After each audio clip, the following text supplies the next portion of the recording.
പിതാവിന്റെയും പുത്രന്റെയും പരിശുദ്ധാത്മാവിന്റെയും നാമത്തിൽ ആമേൻ. എന്റെ പ്രിയപ്പെട്ടവരെ, ജനുവരി 12 തിങ്കളാഴ്ച. അമ്മേ പരിശുദ്ധ അമ്മേ, അമ്മേ പരിശുദ്ധ ദൈവമാതാവേ, കൃപാസനത്തിലൂടെ ഞങ്ങളുടെ ദേശത്തിനും അമ്മ മധ്യസ്ഥം തേടി തന്ന എല്ലാ അനുഗ്രഹങ്ങൾക്കും കൃപകൾക്കും ഞങ്ങളിപ്പോൾ ഹൃദയം നിറഞ്ഞ നന്ദി പറയുന്നു. അമ്മേ പരിശുദ്ധമ്മേ, ദൈവമാതാവേ, 2004 ഡിസംബർ 7 ഉച്ചകഴിഞ്ഞ് 2:30 കൃപാസനത്തിൽ സംഭവിച്ച അമ്മയുടെ പ്രത്യക്ഷപ്പെടലിനെ കുറിച്ച് തിരുസഭയ്ക്ക് സമർപ്പിച്ചിരിക്കുന്ന പഠനരേഖകളുടെ മേൽ സഭാത്മകമായ പഠനം ആരംഭിക്കുവാൻ ഞങ്ങൾ പ്രാർത്ഥിക്കുന്നു. അമ്മേ പരിശുദ്ധമേ, ഭൂസ്വർലോകങ്ങളുടെ രാജ്ഞിയായ അങ്ങേയ്ക്ക് ഭൗമസംരക്ഷണത്തിനായി പ്രപഞ്ചപ്രകൃതിയെ തന്നെ തിരുസഭ പ്രതിഷ്ഠിക്കുവാൻ ഈ പ്രത്യക്ഷീകരണം വഴി ഇടയാക്കണമേ. പരിശുദ്ധമേ, ജപമാല മാതാവേ, സകല പ്രാർത്ഥനയോടും ചേർത്ത് ഞങ്ങളിപ്പോൾ പ്രാർത്ഥിക്കുന്ന ഈ കുടുംബത്തിന്റെ പ്രത്യേക നിയോഗം പറ മക്കളെ.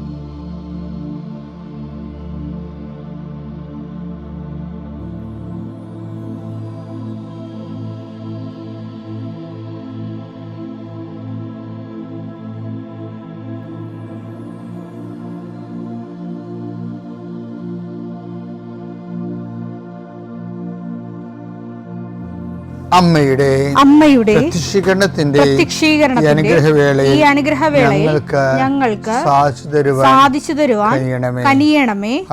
ആമേൻ. വിശ്വാസ പ്രമാണം. സർവശക്തനായ പിതാവും ആകാശത്തിന്റെയും ഭൂമിയുടെയും സൃഷ്ടാവുമായ ദൈവത്തിൽ ഞാൻ വിശ്വസിക്കുന്നു. അവിടുത്തെ ഏകപുത്രനും ഞങ്ങളുടെ കർത്താവുമായ ഈശോമിശിഹായിലും ഞാൻ വിശ്വസിക്കുന്നു.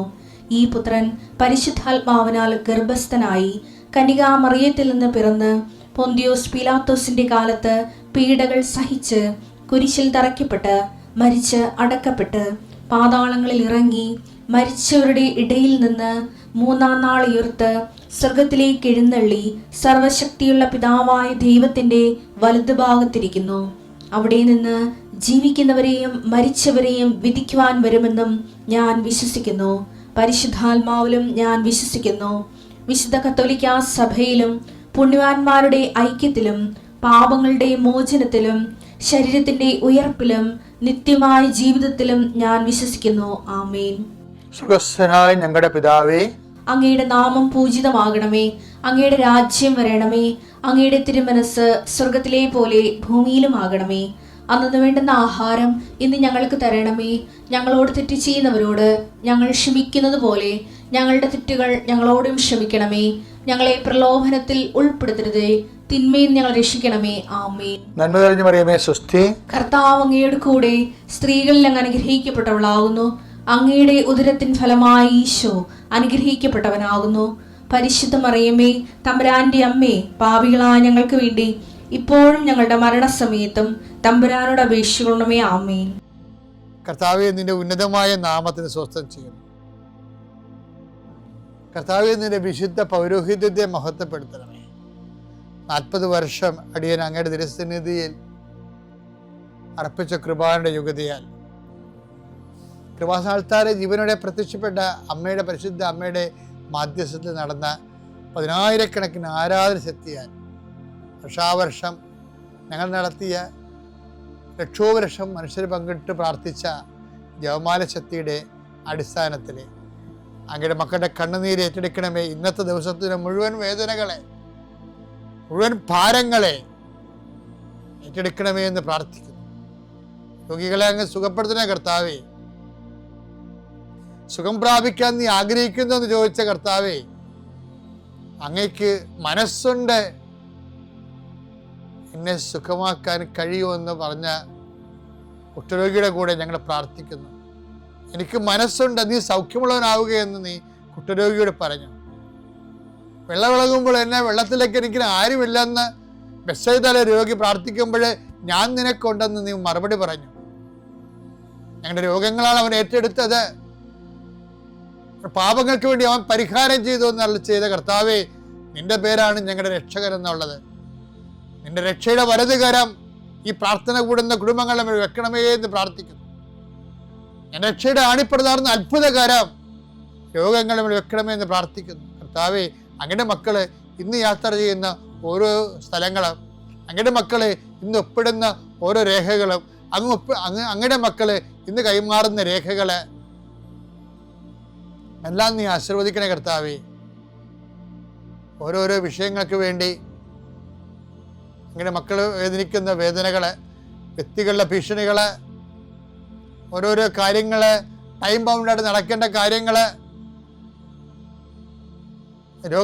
രോഗബാധിതരെ, ടെസ്റ്റിന് ഓരോ കാര്യങ്ങൾ കൊടുത്തിരിക്കുന്നവരെ, ബയോപ്സി കൊടുത്തിരിക്കുന്നവരെ, പ്രഗ്നൻ്റ് ആയിട്ടുള്ള ചേച്ചിമാരെ, ആശുപത്രിയിൽ പോകുന്നവരെ, മക്കൾ ആശുപത്രിയിൽ പോകുന്നവരെ, അവർക്കെല്ലാം ശുഭോദർക്കമായ മറുപടികളും റിസൾട്ടും കിട്ടാൻ, രോഗങ്ങളൊന്നുമില്ല, കുഞ്ഞും അമ്മയും സുഖമാണെന്ന് കേൾക്കാൻ കർത്താവേ, ഞങ്ങൾ അങ്ങയുടെ ദിവസം അങ്ങയുടെ നാമത്തിൽ കൊതിച്ച് പ്രാർത്ഥിക്കുന്നു. ദൈവത്തിൻ്റെ കരുണ പ്രസാദിക്കട്ടെ, ദൈവത്തിൻ്റെ കരുണ പ്രസരിക്കട്ടെ. ഉച്ചമുതൽ ഉള്ളംകാലം വരെ കർത്താവിൻ്റെ രക്തം പടരട്ടെ. എല്ലാ കോശങ്ങളിലും പേശികളിലും കർത്താവിൻ്റെ രക്തം പടരട്ടെ. ഇന്ന് കയറുന്ന ഓഫീസുകൾ, ഇന്ന് കയറുന്ന എഴുതുന്ന പരീക്ഷകൾ, ഇന്ന് വരുന്ന റിസൾട്ടുകൾ, ഇന്ന് വരുന്ന ഇമെയിലുകൾ, ഇന്ന് വരുന്ന മറുപടികളെല്ലാം കർത്താവ് നിനക്ക് തരുന്ന അനുഗ്രഹമായി മാറട്ടെ പ്രാർത്ഥിക്കുന്ന ദൈവത്തിലെ നീ സഞ്ചരിക്കുന്ന വഴികൾ, നീ സഞ്ചരിക്കുന്ന വാഹനങ്ങൾ, നീ സംസാരിക്കുന്ന വ്യക്തികൾ, നിനക്ക് കിട്ടുന്ന ഉത്തരങ്ങൾ, നീ പ്രതീക്ഷിക്കുന്ന എല്ലാ നന്മകളും നിന്റെ ദൈവം നിനക്ക് പ്രദാനം ചെയ്യട്ടെ. നിത്യപിതാവും പുത്രനും പരിശുദ്ധാത്മാവും സർവ്വസ്വരും നീക്കുക. ആമേൻ. എൻ്റെ പ്രിയപ്പെട്ടവരെ, വചനം എപ്പോഴും പരിശുദ്ധാത്മാവിൻ്റെ കൂടെ വായിക്കാൻ പറ്റത്തുള്ളൂ. നമ്മൾ വചനം വായിക്കുന്നുണ്ടെങ്കിൽ നമ്മൾ പലരുടെ കൂടെയാണ് വായിക്കുന്നത്. ഒരാളിൻ്റെ കൂടെ മാത്രമേ നമുക്ക് വചനം വായിക്കാൻ പറ്റത്തുള്ളൂ. അത് എഴുതിയ ആളിൻ്റെ കൂടെ മാത്രമേ വായിക്കാൻ പറ്റത്തുള്ളൂ. കാര്യം എഴുതിയ ആൾ ആ വായിച്ചുകൊണ്ടിരിക്കുന്ന സമയത്ത് തന്നെ ആ ഓൺ ടൈമിൽ ഓൺലൈനിലാണ് നമ്മൾക്കത് തർജ്ജമ ചെയ്തു തരുന്നത്. എന്താണ് അത് എഴുതുമ്പോൾ ദൈവം ഉദ്ദേശിക്കണമെന്ന് പരിശുദ്ധാത്മാവ് പറയും. അപ്പം നമ്മൾ കുറേ നാളിങ്ങനെ ദൈവത്തിൻ്റെ വചനങ്ങൾ കേൾക്കാൻ കൊതിച്ചും ആഗ്രഹിച്ചും ദൈവത്തെ സ്നേഹിച്ചും അത് ദൈവത്തിൻ്റെ മഹത്വത്തിന് വേണ്ടി നടപ്പിൽ വരുത്താൻ ഉദ്യമിച്ചൊക്കെ നോക്കുമ്പോൾ നമ്മുടെ ഒരു സത്യസന്ധത ദൈവത്തിന് പിടികിട്ടും. അങ്ങനെ ഒരു സത്യസന്ധത പിടികിട്ടിക്കഴിഞ്ഞാൽ ആണ് നമുക്ക് പരിശുദ്ധാത്മാവിൻ്റെ സഹായത്തിൽ വായിക്കാൻ പറ്റുന്നത്. ഇപ്പം നമുക്ക് ഇപ്പം ഈ മെൻ്റലി ചാലഞ്ച്ഡ്, ഫിസിക്കലി ഹാൻഡിക്യാപ്ഡ് ആയിട്ടുള്ള കുട്ടികളില്ലേ, അവർക്കൊരു സ്ക്രൈബ് ഉണ്ടാവും, ഗവൺമെൻറ് അനുവദിച്ചു കൊടുക്കുന്നതാണ്. ആ കുട്ടി പറയും, ആ കുട്ടിക്ക് എഴുതാൻ വശമില്ലാത്ത കൊണ്ട് വേറെ വ്യക്തി സ്ക്രൈബ് എന്ന് പറയുന്ന ആൾ എഴുതി കൊടുക്കും. ഇതുപോലെ നമുക്ക് വചന വായനയിൽ നമുക്ക് റീഡർ ഉണ്ടാകണം നല്ലതാണ്. ആ റീഡർ എപ്പോഴും അത് എഴുതിയ ആൾ തന്നെ ആയിരിക്കണം. എന്നാൽ അത് ഓൺലൈനിൽ ഓൺ ടൈമിൽ ദൈവം എന്താണ് അതുകൊണ്ട് ഉദ്ദേശിച്ചതെന്ന് ഇങ്ങനെ പറഞ്ഞുകൊണ്ടിരിക്കും. അത് നമ്മുടെ ബൈബിൾ തിയോളജിയിലൊക്കെ പറയുന്ന സിസിൻ ലൈബൻ പോലെയുള്ള സാഹചര്യാധിഷ്ഠിതമായ പശ്ചാത്തല ബന്ധിയായിട്ടുള്ള അർത്ഥങ്ങൾ കണ്ടെത്തുക അല്ല, മറിച്ച് ആ വിഷയത്തെക്കുറിച്ച് ദൈവം സംസാരിച്ചിരിക്കുന്നത് മനുഷ്യൻ്റെ മനസ്സിനോടും മനുഷ്യരാശിയോടുമായതുകൊണ്ട് തന്നെ അത് ഈ കാലഘട്ടങ്ങളിലുള്ള മനുഷ്യൻ്റെ മനസ്സിനോട് അത് ഇൻട്രാക്ട് ചെയ്യും, ഫലവത്തായിട്ട് പോസിറ്റീവായിട്ട് ഇൻട്രാക്ട് ചെയ്യും. അപ്പോൾ ഇൻട്രാക്ട് ചെയ്യണമെങ്കിൽ ശരിക്കും വായിക്കുന്ന വ്യക്തി അതൊക്കെ ഒരു പൊതുജ്ഞാനം വേണം ബൈബിളിനെ കുറിച്ചും. പിന്നെ കുറച്ച് സ്കിൽഫുൾ നോളജ് ഉണ്ടെങ്കിൽ കുറച്ചുകൂടി നന്നായിരിക്കും. പക്ഷേ സ്കിൽഫുൾ നോളജ് വചനവുമായിട്ട് ഇടപഴകുന്നതിന് നമുക്ക് ആവശ്യമായ സ്കിൽഫുൾ നോളജ് ദൈവത്തോടുള്ള സ്നേഹം തന്നെയായിരിക്കണം. അതാണ് വിഷയം. അല്ലാതെ നല്ല ഡോക്ടറേറ്റ് തീസിസ് എഴുതുന്നതിന് വേണ്ടിയുള്ള ലക്ഷ്യമായി കഴിഞ്ഞാൽ അതൊന്നും ദൈവിക ലക്ഷ്യമായിരുന്നില്ല. അത് നമ്മൾ എവിടെ എന്തെങ്കിലും ഒരു കണ്ടുപിടിച്ചിട്ടുള്ള ലക്ഷ്യമല്ലേ അത് ഇന്നത്തെ ഒരു അക്കാഡമിക് പർപ്പസാണത്. ദൈവത്തിന് അങ്ങനെ അക്കാഡമിക് പർപ്പസൊന്നും ഇല്ലായിരുന്നു.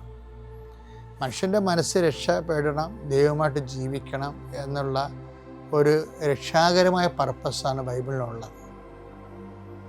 ആ രക്ഷാകര പർപ്പസ് ബൈബിൾ കൈകാര്യം ചെയ്യുന്ന എല്ലാവർക്കും ഉണ്ടായില്ല എന്നുണ്ടെങ്കിൽ ദൈവം പറഞ്ഞതാണ് അതിലായിരിക്കും പറയണത്. അവരുടെ അക്കാഡമിക് പ്രൊഫിഷ്യൻസിയിൽ നിന്ന് വരുന്ന ഒരു ലോക ജ്ഞാനമായിരിക്കും വരണം. അതുകൊണ്ട് അത് ലോകജ്ഞാനം ഒരിക്കലും രക്ഷാകരമല്ല. അപ്പം അങ്ങനെ ഒരു വിഷയമുണ്ട്. ശരിയാണ്. ഞാൻ പറഞ്ഞു വരുന്നതിൻ്റെ കാരണം ഇപ്പം കഴിഞ്ഞ ദിവസങ്ങളിൽ ഇപ്പം ഐ ആം ദ ട്രൂത്ത് അങ്ങനെ വചനം ഇല്ലേ ബൈബിളിൽ? എത്രയോ പ്രാവശ്യം നമ്മൾ കേട്ടിരിക്കണതാണ് ഐ ആം ദ ട്രൂത്ത് എന്ന്. യോഹന്നാൻ 14:6 യേശു പറഞ്ഞു വഴിയും സത്യവും ജീവനും ഞാനാണ്. വഴിയും സത്യവും ജീവനും ഞാനാണ്. അതിൽ ഒരെണ്ണം കർത്താവ് എന്നടുത്ത് എടുത്തു പറഞ്ഞത് സത്യം, ഞാൻ സത്യമാകുന്നു എന്നുള്ളതാണ്. എന്നിട്ട് ഉടനെ പറഞ്ഞു സത്യമായതുകൊണ്ട് തന്നെ എന്നിൽ കള്ളമില്ലെന്ന്. അപ്പം ഞാനത് എൻ്റെ നോട്ട് ബുക്ക് എഴുതി വെച്ചു, എന്നിൽ കള്ളമില്ല എന്ന്. അങ്ങനെ വചനം ബൈബിളിലില്ല. അതിന് പകരം കിടക്കുന്ന വചനം പാരലൽ വഴിയുടെ അതിനേക്കാൾ വലിയ വചനങ്ങളാണ്. എന്നിൽ പാപമില്ലെന്നുള്ളതാണ്. 1 യോഹന്നാൻ 3:5 പാപങ്ങൾ ഏറ്റെടുക്കാൻ വേണ്ടിയാണ് അവൻ പ്രത്യക്ഷനായത് എന്ന് നിങ്ങൾ അറിയുന്നു. അവനിൽ പാപമില്ല. അവന് പാപമില്ല. അതാണ് വിഷയം. അവന് കള്ളമില്ല എന്ന് പറയുന്നതിനേക്കാളും ഷാർപ്പാണ് അവന് പാപമില്ലെന്ന് പറയുന്നത്. അപ്പം ഞാൻ സത്യമാണ്, എന്നിൽ അസത്യമില്ല എന്നതിൻ്റെ അർത്ഥം മനസ്സിലായില്ലേ? സിമ്പിളാ. അതായത് ഞാൻ സത്യമാകുന്നു എന്ന് പറഞ്ഞാൽ അതിൻ്റെ അർത്ഥം അതിൻ്റെ ഒരർത്ഥം എന്നിൽ അസത്യമില്ലെന്നാണ്. അതിൻ്റെ പ്രായോഗിക അർത്ഥം നിങ്ങൾ അസത്യത്തിലായിരിക്കുമ്പോൾ ന്യായമായിട്ട് കോണ്ടാക്ട് ചെയ്യാൻ പാടായിരിക്കും എന്നുള്ളതാണ്. അതതിൻ്റെ പ്രായോഗിക അർത്ഥം. അതുകൊണ്ടാണ് ആ അർത്ഥത്തിലാണ് ഈശോ നുണയെക്കുറിച്ച് പറയണത്. ഈ യോഹന്നാൻ 8:44 ഇതിൻ്റെ മുഴുവനും ഇതിൻ്റെ ഓപ്പോസിറ്റ് ബ്ലൂ പ്രിൻ്റ് ഉണ്ട്. നിങ്ങൾ നിങ്ങളുടെ പിതാവായ പിശാചിൽ നിന്ന് ഉള്ളവരാണ്. പിശാചിനെ കുറിച്ചാണ് പറയണത്. കള്ളം, നുണയും എന്ന് പറഞ്ഞാൽ ഞാൻ സത്യമാണെന്ന് പറഞ്ഞിട്ട് പിന്നീട് സത്യമല്ലാത്ത വിഷയം ഈശോ കോംപ്രമൈസ് മനുഷ്യനെന്നല്ല പറയണത്. പിന്നെ പറയണത് പിശാചെന്നാണ് പറയണത്. നിങ്ങൾ നിങ്ങളുടെ പിതാവായ പിശാചിൽ നിന്ന് ഉള്ളവരാണ്. നിങ്ങളുടെ പിതാവിന്റെ ഇഷ്ടമനുസരിച്ച് പ്രവർത്തിക്കാൻ നിങ്ങൾ ആഗ്രഹിക്കുന്നു. പിശാചിന്റെ ഇഷ്ടമനുസരിച്ച് പ്രവർത്തിക്കാൻ ആഗ്രഹിക്കുന്നു. അവനാകട്ടെ ആദ്യം മുതൽ കൊലപാതകിയാണ്. അവൻ ഒരിക്കലും സത്യത്തിൽ നിലനിന്നിട്ടില്ല. ഇപ്പൊ ഞാൻ സത്യമാണെന്ന് പറഞ്ഞതിന് ശേഷം അതിന്റെ കൂടെ വായിക്കാൻ പറ്റുന്ന കറക്റ്റ് പാരലൽ വചനം എന്താണ്? അവനൊരിക്കലും സത്യത്തിൽ നിലനിന്നിട്ടില്ല. എന്തെന്നാൽ അവനിൽ സത്യമില്ല. കള്ളം പറയുമ്പോൾ സ്വന്തം സ്വഭാവം അനുസരിച്ച് തന്നെയാണ് അവൻ സംസാരിക്കുന്നത്. കാരണം അവൻ നുണയനും നുണയുടെ പിതാവുമാണ്. എന്താണ് ഒരു പ്രശ്നം വെച്ച് കഴിഞ്ഞാല് നമ്മൾ എന്തുകൊണ്ടാണ് നമുക്ക് ഡയറക്റ്റ് ദൈവാനുഭവം ഇല്ലാത്തതിൻ്റെ കാരണം നമ്മളെ കാര്യം കാണാൻ വേണ്ടിയെങ്കിലും കള്ളം പറയുകയോ പറയേണ്ടി വരികയോ ചെയ്യുന്നുണ്ട്. ഇത് കുഞ്ഞുനാൾ മുതലേ നമുക്ക് ട്രെയിനിങ് ഇല്ലാത്ത കാരണം നമ്മളിത് കണ്ടിന്യൂ ചെയ്ത് പോകുന്നുണ്ട്.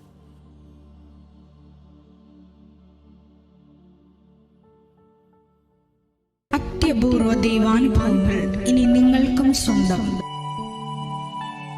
ഈ യൂട്യൂബ് ചാനൽ ഇതുവരെ സബ്സ്ക്രൈബ് ചെയ്തിട്ടില്ലെങ്കിൽ ഇപ്പോൾ തന്നെ സബ്സ്ക്രൈബ് ചെയ്യുക. ഈ വീഡിയോ ഇപ്പോൾ തന്നെ നിങ്ങളുടെ സുഹൃത്തുക്കൾക്ക് ഷെയർ ചെയ്തുകൊണ്ട് കർത്താവിൻ്റെ പ്രേക്ഷിതരാകുക.